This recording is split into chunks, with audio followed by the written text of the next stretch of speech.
Welcome back to Good Day, where we love local, and local talent takes the stage tonight with a play based on a true story. Matthew Porter is Leo Frank, and Kristin Kukic, Lucille Frank, in the Croswell Opera House production of Parade. Good morning. Thanks for being here today. Good morning. Thanks so, for joining us. Parade is not one that I had heard of before, and I love theater, so I'm kind of bummed that I haven't heard about it before, but we're going to learn all about it this morning. For people who aren't familiar with Parade, what is this all about? Yeah, it's a bit of a hidden gem in that way. So it's a real story. It's true crime, American history, and it's a musical that is based on, some Southerners might know it more than us Northerners, but it's about, real life American history, the story of Leo Frank and Mary Fagan, and a real life court case. So there's court drama to it. There's beautiful, lush score by Jason Robert Brown.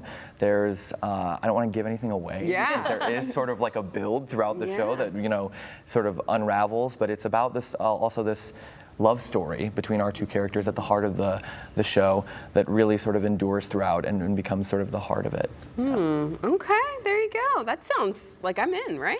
I mean, when you said true crime and then musical, how has it been like learning your characters and the fact that you get to see your characters come to stage or come to life on the stage tonight?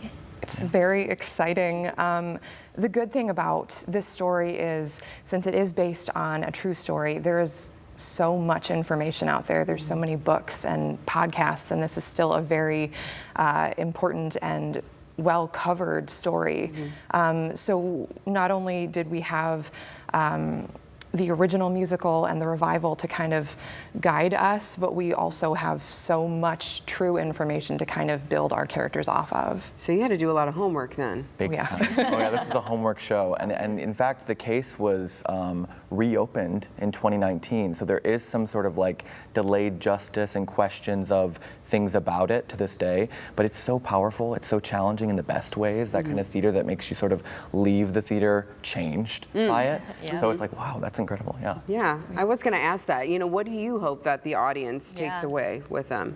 Yeah. I definitely think it's so important to, with a story like this, to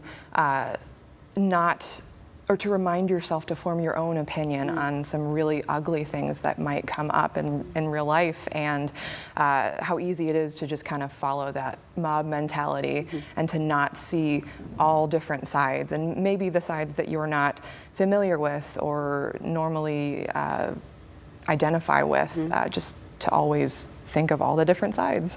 Interesting. Wow. Innocent until proven guilty, right? You got through this whole process and of a trial and all of that. Yeah. So you guys have been rehearsing for a while now. How have rehearsals been, and even what was the audition process like? Did you guys have the roles that you wanted, or? Yeah, I mean, I think it's a show that is very, central on. There's a lot of sort of ensemble parts to go around too, but there are these sort of main 6 to 8 characters. So I mean, the audition process was intense because I think everyone's vying for certain parts, of course.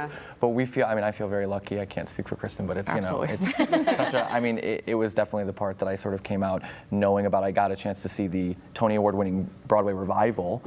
I was lucky enough to see that at one point, and I just felt like this is such a beautiful opportunity to, give something back in service with this sort of message that's at the heart of the show too. So it's award-winning, as you mentioned. You don't want to miss the opportunity to come out and see it, but you also mentioned the music too. So what can we expect? This is because I imagine there's a lot of emotion in the music. How would you describe that? As much as this show is kind of described as a very hard-hitting show and a very sad show, there are a lot of beautiful, joyful, hopeful music in it as well.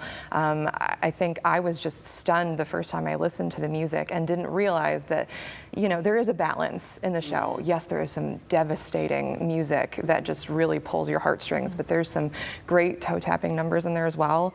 I really do hope that the audience is, thinking of the music as they Yeah. leave. It's very infectious. It's still a musical at the Yes.